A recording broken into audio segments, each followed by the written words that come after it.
When folks would ask me if I thought the GXP anime would get a sequel, I'd always say no. After all, Kajishima Sensei claimed that the reason he had to redo the GXP story in novel form was because he couldn't tell his story in anime form. To me, that had always been code for Nabashin jacked up my story. So to get it right, I'll write a ton of novels. And yet here we are, with a GXP OVA sequel designed to bridge the gap between the still ongoing GXP novels and the now complete Paradise War novels. On board Seto's tree ship, Mikagami, Seto, Washu, and Mikami make plans for Saina's next assignment now that he's returning home to Earth.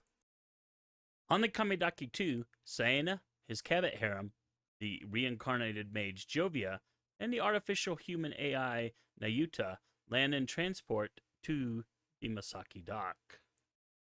There, they are greeted by Tenchi's harem, Tenchi's mother-in-law Rhea, Tenchi's half-brother Kinshi, and by Saina's brother-in-law and best friend Kai. Kai informs Saina that he's officially engaged to Saina's sister, Yoshiko. Kai will take on the family name Yamada and will create a massive shopping center. However, due to Saina's based probability, aka his bad luck, he will be unable to return to his family home. Instead, he will have to stay with his mother-in-law, Tsukiko, who helped raise Saina as a child. Tenchi briefs Saina on the situation with his half-brother, Kinshi, and how Kinshi will eventually be sent to Geminar. They want Saina's help in the future, since his biased probability ability can help with the training of Kinshi. That evening, Saina finds he has no choice but to spend the night at Tsukiko's unless he wants to run the risk of being Washu's lab rat. The Cavets, Jovia, and Nayuta will all be in Washu's care. After exchanging greetings with Tsukiko, she reveals the positive economic impact Saina's had on the galaxy now that the pirate threat is lessened. Further, Tsukiko informs Saina that the Masaki village will close the lone access road to the outside and cut off the town from the rest of Japan. They will declare Tenchi's massive carrot farm to be an experimental one as a cover story for shutting down the village. That night in Tsukiko's bedroom, she lays out a futon for Saina next to hers. Because of the negative impact he had on others, including his parents, the Masaki Women's Association decided that the widowed Tsukiko would take in Saina when he came of age and basically become his wife. And despite the fact that Tsukiko's daughter Kiriko is married to Saina, Tsukiko is still willing to be another of Saina's wives. The next morning, Saina discovers that Washu, Seto, Mikami, and Jovia are eating breakfast. After Jovia goes off to visit her former home when she was a human, the others brief Tenchi on their plans. A representative from each of the remaining pirate guilds will come to the artificial island landmass on Earth, known as Banjo Island. There, the pirate representatives can establish a hierarchy via combat. Afterwards, the pirates can be integrated into society. One of the problems that people are going to have with this new GXP OVA is the fact that it still has a high entry bar. And I'm going to show you what I mean here. Over here, we see the 17 GXP novels that are currently out. And the series is still ongoing. Unfortunately, the series does kind of expect you to have read all of these to kind of know what's going on. And it's not, even though there's summaries, it's not really easy to do. I mean, some of the characters have only been just recently introduced, like Nayuta here. And then you've got the somewhat recent character of Jovia, who was seen in OVA 5, I believe. Don't remember. I don't think she was in OVA 4, but she was definitely in OVA 5. And these are all characters for whom we as Westerners are not going to have any clue who the heck she was or is. And so that's going to be a very high entry bar for us to get into the series.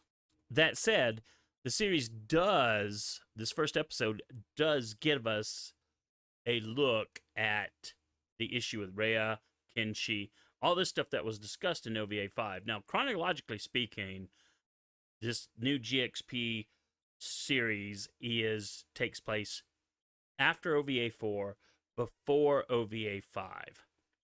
So that's where it kind of sits in the timeline, and it bridges the gap between what will ultimately be the end of the GXP novels and what will begin the Paradise War novels. So that's where we kind of are timeline wise. But like I was saying, the series does go and kind of bridge that gap a little bit in terms of explaining why they have to send Kenshi to Geminar. But in terms of the high bar entry, people may be wondering, well, where the heck are Saina's original's harem? Now, at the very beginning of the episode, it does do some throwaway lines as to where they are. But that's not going to mean anything if you've not read the GXP novels, unfortunately. But, you know, at least it's something. It could be worse. But in my mind, I kind of wish that the story structure would instead let us see in brief what has happened in the GXP novels in addition to what had happened previously. That aside, I find the story structure for this first episode to be much better than OVA 4 or OVA 5. Things flowed quite well, in my opinion.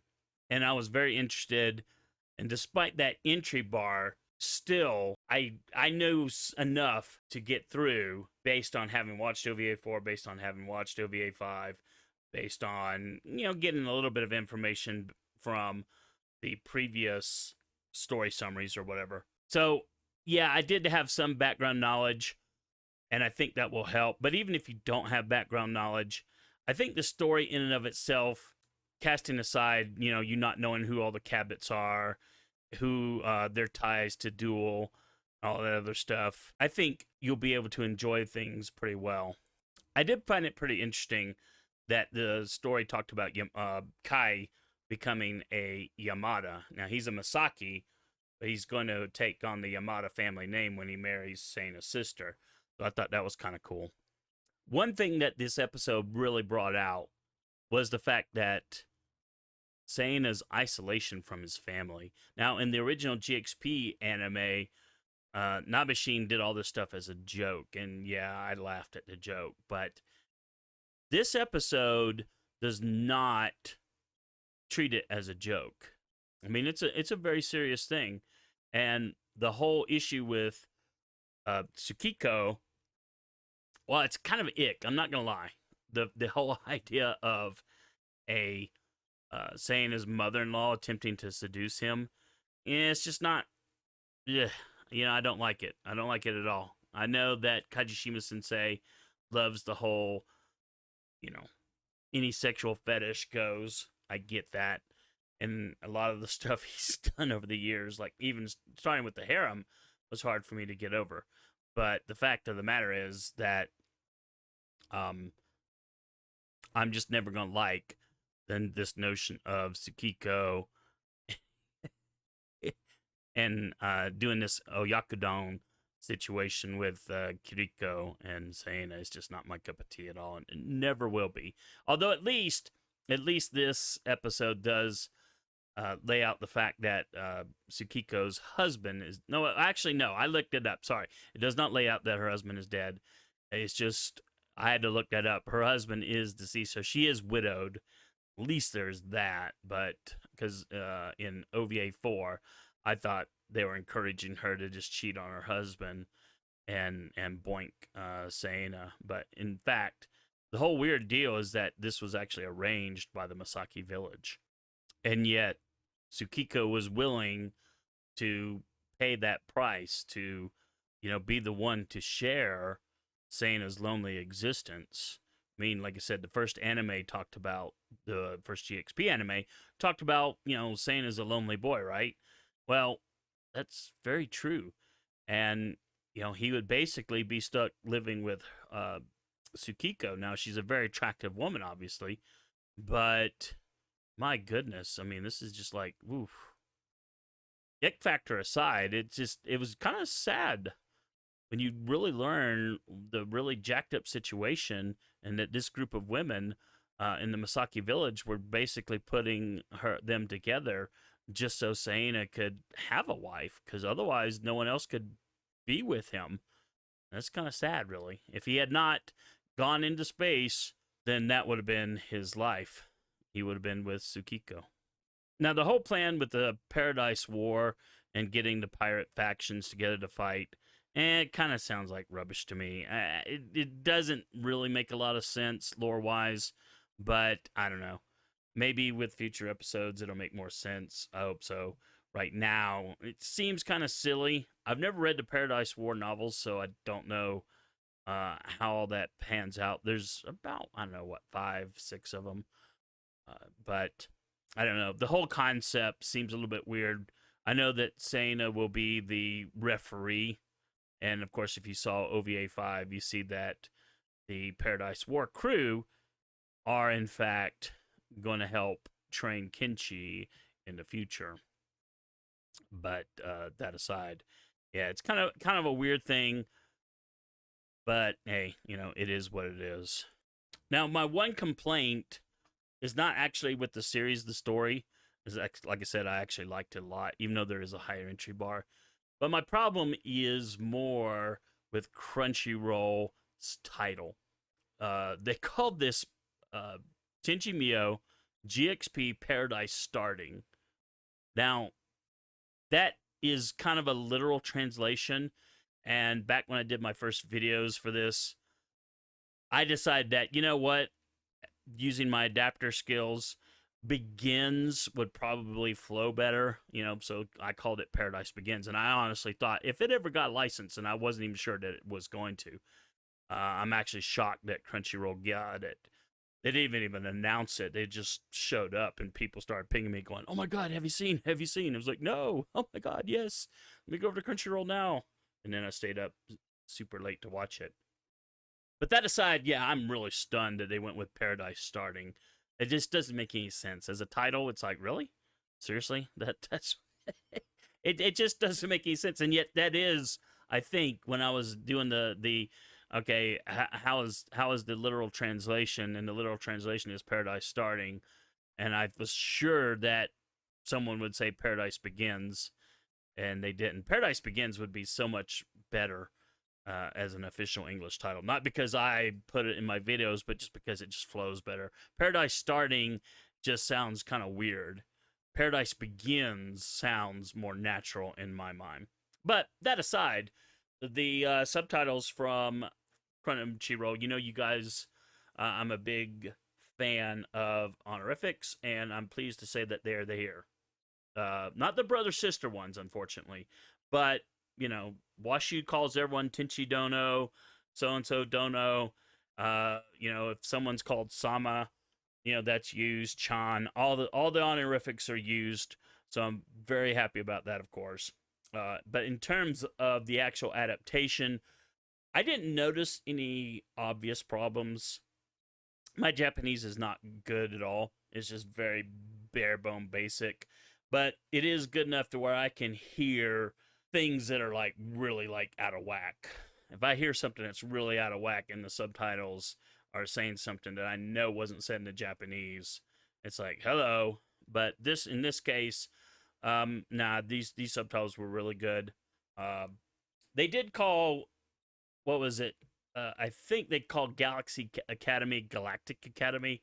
Now, from working on the True Tenchi Muyo novels, I can tell you that Galactic Academy is the more correct translation, but in fandom, we had used Galaxy Academy for years on end, and that was why I opted to keep using that.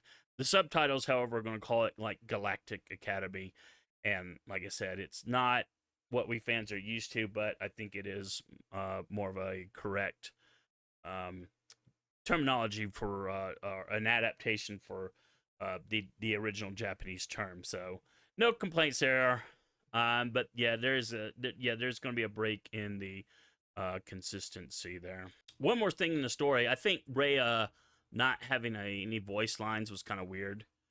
Don't know why. I guess, you know, they didn't get her Seiyu. But yeah, it was kind of weird. The only person in the Tenchi harem that talks other than is Washu. Of course, Tenchi has lines. All the other rest of the harem are there, and we see them, you know, little cameos here, little cameos there, but none of them have speaking parts, which is fine. They don't need speaking parts. They're just there to, you know, for continuity purposes. And to be honest, I have no problem with that. So in the end, I would say that I was really pleasantly happy, pleasantly surprised by this first GXP OVA episode. If you've watched the GXP anime, if you've watched at least OVA 5 and could get through that, I don't think you'll have too much problem. If you've somehow been able to read the GXP novels, of course, you're going to be in a little bit better shape. You're going to know who all the characters are, like Jovia. I think the series is actually going to expand out on Jovia a bit. I'm kind of looking forward to that, but we'll see what they do in the future. But yeah, I really liked it. I think it is a good start. I'm very glad that Crunchyroll got it, but unfortunately, I don't think we're going to get a physical release of this, because Crunchyroll seems to be more anti-physical release of late than like if Funimation still existed. So that's my 2 cents. What did you think? If you got to see the episode, I'd love to hear your thoughts on it. If you haven't seen the episode, are you going to plan to like marathon it? I know some people are going to wait till all 6 episodes are going to come out. Next episode comes out at the end of June. So it's kind of like when OVA 1 rolled out. 1 episode a month. I'm really hyped about that. And it does look like the new studio has enough money so that they can pump out this stuff and make it look really good. So that was a problem that AIC had, that the new studio, whose name eludes me right at the moment, so I apologize, doesn't have the problems that AIC had in terms of finances. So I'm kind of looking forward to seeing what they do. I'm hoping that if this OVA series works out well, that they'll do more, not just necessarily new stuff, but maybe they'll convince Kajishima Sensei to adapt the some of the books like Paradise War, even the GXP novels, into anime form. I think they would be quite good, but we'll see what happens. In the meantime, that's all I have for now. Like, subscribe, and all the other stuff, and we'll see you in the next video. Bye-bye.